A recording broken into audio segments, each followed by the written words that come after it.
Türkiyənin və Mərkəzi Asiya dövlətlərinin Azərbaycan ərazisindən tranzit keçən daşımalarının həcmi 2024-cü ildə 11 milyon ton təşkil edib. Bunu Prezident İlham Əliyev Türk Dövlətləri Təşkilatının dövlət başçılarının qeyri-rəsmi zirvə görüşündə çıxışı zamanı deyib. Dövlət başçısı Azərbaycanın ümumilikdə təşkilatın üzv ölkələrinə 20 milyard ABŞ dollarından çox sərmayə qoyduğunu açıqlayıb. Həmçinin bildirib ki, bu il Türk İnvestisiya Fondunun rəsmi olaraq fəaliyyətə başlaması nəzərdə tutulur.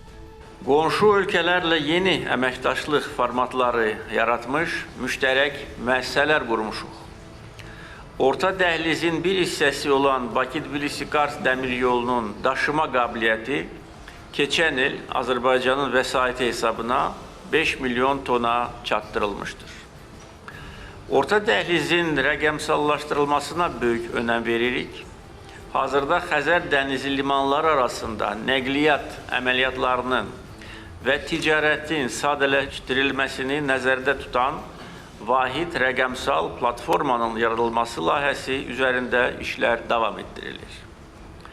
Xəzər dənizində 50-dən çox ticarət gəmisi olan Azərbaycan, Türk dövlətləri üçün önəmli tranzit xidmətləri göstərir. Hazırda Bakı Gəmirqayırma Zavodunda 10 yeni gəmi inşa edilir.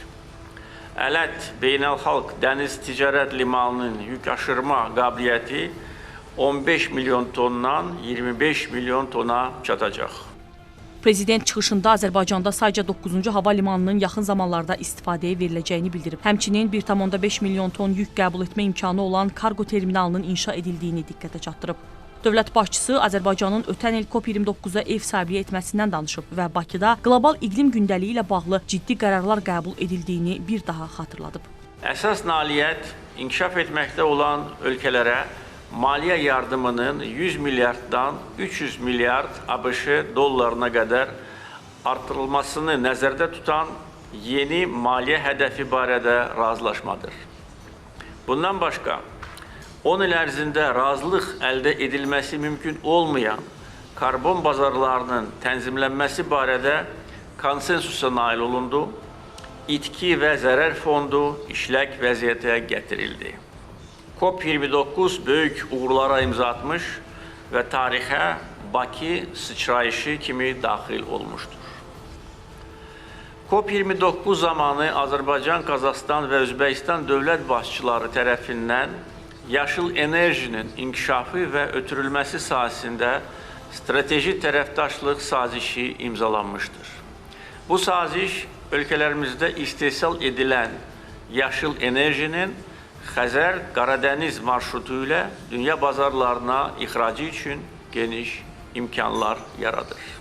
Bu arada Novruz bayramı Türk dünyasının ortaq bayramı statusunu alıb. Qərar qeyri-rəsmi zirvə görüşündə qəbul olunub. Təklif Türkiyə prezidenti Rəcəb Tayyib Ərdoğan tərəfindən irəli sürülüb və iştirakçı dövlət başçıları tərəfindən dəstəklənib. Paytaxt Budapeştdəki Varkert Bozar qəsrində liderlərin qarşılanma mərasimindən sonra müzakirələr təxminən 2 saat davam etdi. Liderlər əlaqələrin gücləndirilməsi ilə bağlı müxtəlif fikirlər, təkliflər səsləndirdilər. Nəzərdə tutulan layihələrdən biri də təşkilata üzv olan ölkələr arasında şəxsiyyət vəsiqəsi ilə səyahətə imkanın verilməsidir. Eyni zamanda vahid muzey kartının da həyata keçirilməsi planlaşdırılır. Bununla yanaşı Qazaxıstanla Çin arasında dəmir yolu xəttinin, 3-cü dəmir yolu xəttinin inşa edilməsi bu onu deməyə əsas verir ki, orta koridorun əhəmiyyəti daha da artacaq. Türk Dövlətləri Təşkilatının dövlət başçılarının qeyri-rəsmi zirvə görüşü başa çatdıqdan sonra Budapeştdə Nobel mükafatı laureatı Əziz Sancarın Əlişir Nəvai beynəlxalq mükafatı ilə təltif olunması mərasimi keçirilib. Prezident İlham Əliyev həmin tədbirdə iştirak edib. Nəcəf Həsənov, Cəfər Qasımov, Şəbnəm Qurbansoy, Xəzər xəbər.